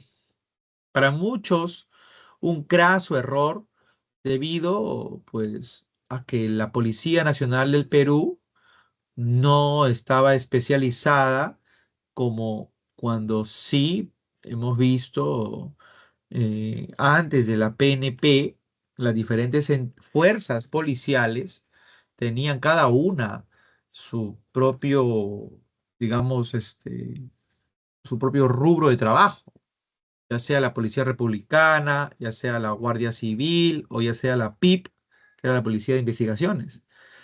Bueno, después están las masacres de Acomarca y Cayara, que son hechos verdaderamente fuertes en la época del terrorismo. No hay que olvidar también la masacre de los Penales entre el 13 y 18, perdón, 18 y 19 de junio del 86. Los internos acusados de terrorismo iniciaron un motín en el pabellón azul de la isla penal El Frontón, en el Callao. Según el testimonio rendido ante la Comisión de la Verdad y Reconciliación por dos efectivos de la Marina que participaron en el develamiento del motín, o sea, para tranquilizar a los presos, los terroristas que se rindieron fueron ejecutados a balazos y con armas blancas. Y se habla pues de que murieron más de 230 personas, ¿no? Y no todos eran verdaderamente terroristas, ¿no? Ahora, como consecuencia de todo lo que estamos viviendo en este gobierno, donde ya el producto de la política heterodoxa se ha generado una inflación, ya no, sino una hiperinflación, producto de la zozobra, de la inseguridad, debido a que el terrorismo ha llegado a Lima, debido al tema de la devaluación monetaria y todo esto, es que se frenan las inversiones públicas, ¿no? El Estado no tiene cómo invertir. Está la hiperinflación por la excesiva emisión monetaria para los gastos estatales, la devaluación monetaria y la dolarización, demasiados dólares en el mercado. Y el proyecto de estatización de la banca ya es el momento de quiebre de Alan García. En el año 87, la situación se hacía galopante y como Alan no tenía todavía un gobierno equilibrado, es que se llevaron adelante todas estas medidas de austeridad, eh, pero que verdaderamente generaron un desorden de que un día los precios de los productos subían y otro día bajaban, y subían o bajaban. Entonces, es a partir de este momento que el Estado intentaría regular la economía mediante los paquetazos. Los paquetazos era dar el precio de los productos en un determinado momento para que de esa manera no se vea tanto la fluctuación de que en un lugar sube y en otro lugar baja y no genere más desorden. El Estado estaba en bancarrota, aún así, y está la masiva migración. Mucha gente se va al extranjero a vivir y otros se van a las provincias. Está el surgimiento del Movimiento Libertad. El Movimiento Libertad, como ven aquí ustedes a la derecha, tiene al escritor afamado ya en esa época internacionalmente por obras como La tía Julia, La Casa Verde, El discurso en la catedral, el gran Mario Vargas Llosa, ¿no? Y sabemos que Mario Vargas Llosa había tenido una participación en la política hasta cierto punto casi era izquierdista, ¿no? Pero Mario Vargas Llosa tuvo un viraje en la política en el momento en que los ricos, los poderosos más grandes acá en el Perú, eran 12 empresas muy poderosas, 12 familias, a los que empezaron a llamarle los 12 apóstoles, le dieron el respaldo económico para que él, con su imagen de escritor ya afamado, los pueda defender, ¿no? Y pues Mario se decidió pasarse a la derecha y a partir de ese momento llega a ser uno de los grandes defensores de los grupos empresariales, ¿no? Al final el tema de la estatización se detuvo,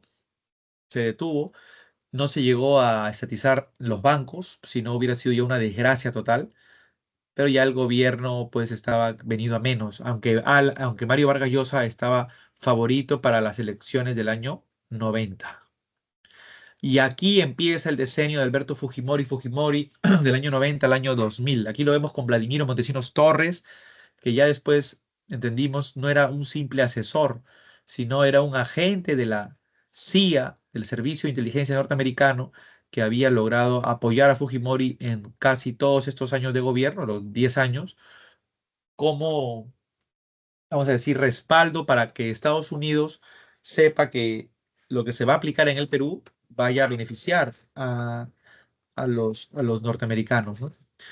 Vean, en el año 90 Mario es favorito, sin embargo, llega un Alberto Fujimori que nunca había estado en política, de ahí el término outsider, ¿no? Y Fujimori se presenta con el partido Cambio 90 y su estrategia fue muy interesante, ¿no? Generar este tema de popularidad, el populismo en base a ponerse un poncho, ponerse un chullo, establecer una frase o un eslogan como honradez, tecnología y trabajo, ¿no? Entonces, fueron aspectos que pegaron bastante, ¿no? En cambio, Mario nunca daba discursos en pueblos jóvenes, en los conos, en las periferias de Lima, y ya empezó a ganarse una antipatía de parte de la gente. En cambio, Fujimori era un tipo más impulsivo, a veces gritaba y eso para la gran mayoría resulta hasta bueno, ¿no? Entonces, de esa forma, pues Fujimori gana, ¿no? En primera vuelta perdió, sabemos, pero no era por mucho la distancia, por eso se van a segunda vuelta, pero en ese debate que se dio en la Cámara de Ejecutivos de Miraflores, Fujimori aplicó más, como dicen, el barrio, ¿no? Le salió el barrio y a la gente, pues, le gusta eso, ¿no? La estabilización económica se daría con Fujimori. El objetivo era reducir la hiperinflación. Para eso aplicó el shock económico que consistía en finalizar el apoyo a los comerciantes, o sea, los subsidios económicos, fin del control de precios y fin del tipo de cambio fijo. Con ello se redujo la demanda y la inflación. Se le dio independencia al Banco Central de Reserva del Perú, se aplicó la reforma tributaria, reorganizando la Superintendencia Nacional de Administración Tributaria y la Superintendencia Nacional de Administración Descentralizada, tanto la SUNAT como la SUNAT. La reinserción de la Comunidad Financiera Internacional mediante el consenso de Washington. Fujimori viajó a Estados Unidos con su ministro Carlos Bologna Bear y se reunieron con George Bush para poder establecer un nuevo tipo de pago, de calendarizar las cuotas para que el Perú vuelva nuevamente a ser elegido como país de préstamos y el Perú pueda reiniciar su reinserción internacional. La reinserción en la comunidad financiera internacional se da a dar gracias entonces a este consenso de Washington. La promoción de las privatizaciones de empresas públicas y la inversión extranjera directa, mucho para muchos criticado, pero para otros es una solución. La flexibilidad laboral, vean, los despidos masivos de trabajadores estatales, ¿no? Eso va a traer consecuencias lamentablemente como las que estamos viendo ahí. Y en el proceso de estos primeros 5 años, como ven aquí, al finalizar el primer gobierno de Alan, nuestro país estaba en una hiperinflación terrible por el tema este de la maquinita, como se le conoció a la emisión inorgánica de dinero. Esta moneda fue suprimida por el régimen de Fujimori y cambiada por el nuevo sol. Acá, en el proceso de esos 5 primeros años del gobierno de Fujimori, se logró la reinserción a la comunidad internacional económica, al sistema financiero internacional, y también se eliminaría el terrorismo.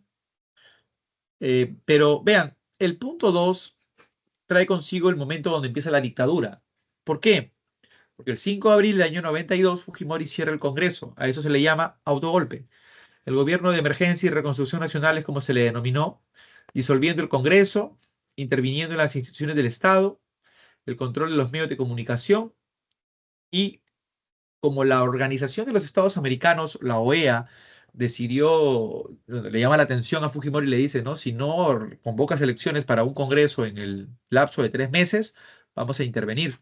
Entonces Fujimori convoca elecciones, pero parece que esto ya estaba arreglado porque el nuevo Congreso Constituyente Democrático era literalmente toda su gente. Y así se logra promulgar la Constitución del año 93. Los puntos buenos fue la derrota del terrorismo, hasta los cambios en la estrategia contrasubversiva, formándose comités de autodefensa, jueces sin rostro, destacamentos paramilitares como el Grupo Colina, la recaptura del líder del MRTA y Víctor Polay, porque había sido capturado en la época de Alan y luego huyó.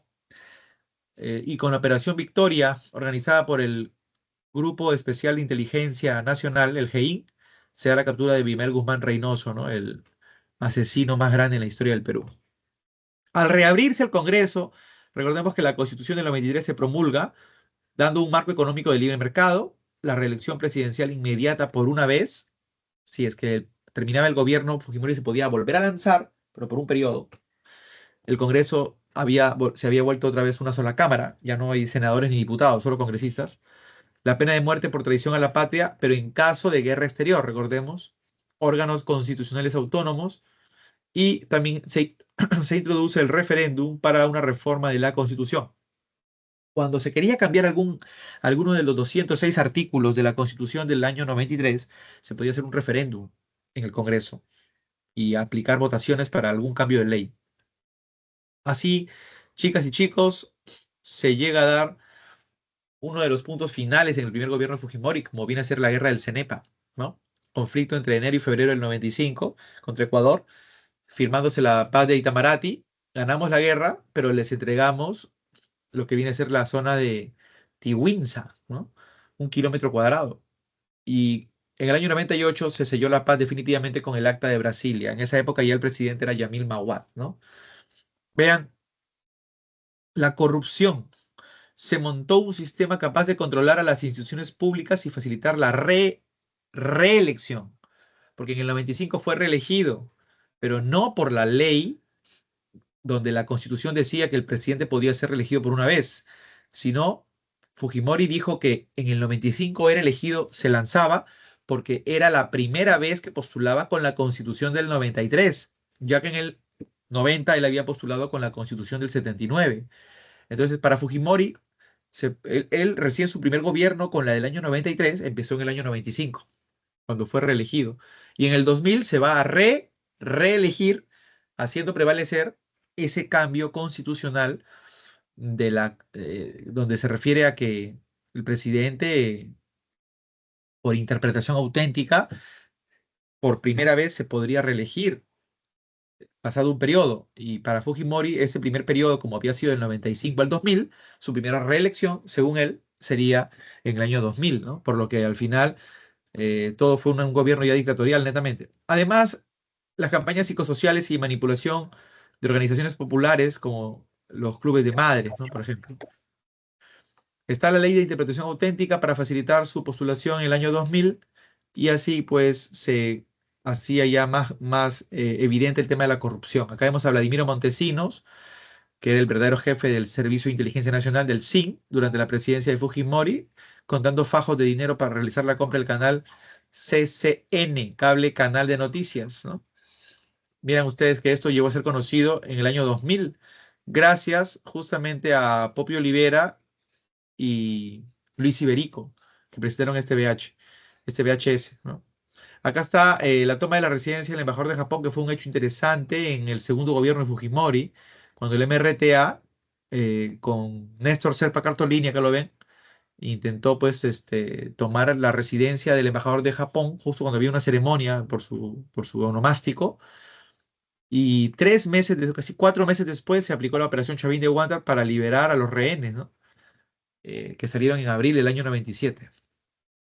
La crisis fue producto de la recesión de la crisis asiática, rusa y brasileña y el fenómeno del niño del 98.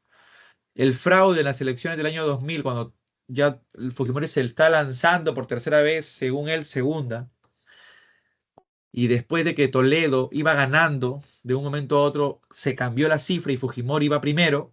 Eso generó pues que Toledo renuncia a la segunda vuelta y se vaya a iniciar la marcha de los cuatro suyos. Y finalmente Fujimori, con el Vladivideo que vemos aquí, presentó su vacancia, presentó su renuncia cuando huye a Japón, pero el Congreso no acepta esa renuncia y lo destituyen, más bien por incapacidad moral.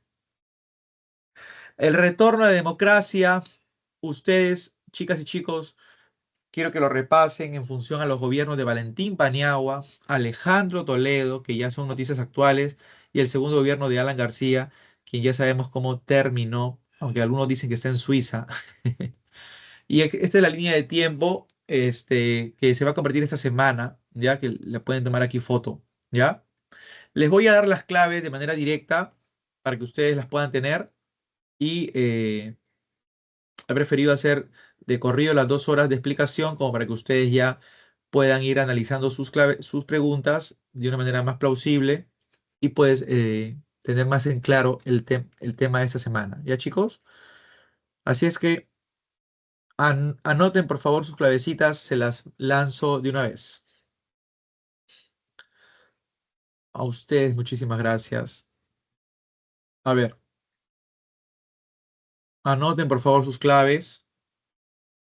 La pregunta número 1 ya tiene que ver con el gobierno de Velasco y la clave que les va a salir va a ser dedo. La 1 es dedo, ¿ya? La 2 tiene que ver con Belaúnde, el segundo gobierno. Belaúnde, el segundo gobierno.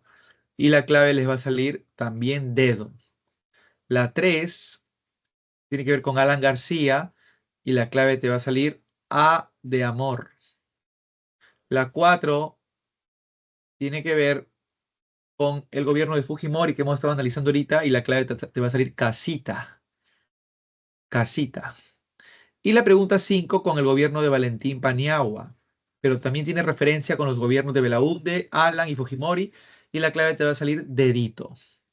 Chicas y chicos, la otra semana nos estamos viendo, Dios mediante, y sería nuestra última clasecita. 1 dedo, 2 dedos, 3 avión, 4 casa y 5 dedos. Así es que sin más ni menos, me despido, les mando un fuerte abrazo a cada uno y a cada una de ustedes y hasta la próxima, chicas y chicos. Cuídense mucho. Hasta la próxima. Gracias, Maylin, María Cristina, Geraldine, Isaac, Ronald, Britney, Maylin, Cristina María. Gracias. Un abrazo y hasta la próxima. Cualquier duda o consulta, ya saben que me pueden ahí escribir al canal y encantadísimo por ahí les respondo cualquier cosita de los temas que necesiten. ¿Ya? Cuídense bastante. Chao, chao. Gracias a ustedes, Ana Lee, un abrazo. Chao, Alexa. Nos vemos. Bye, bye.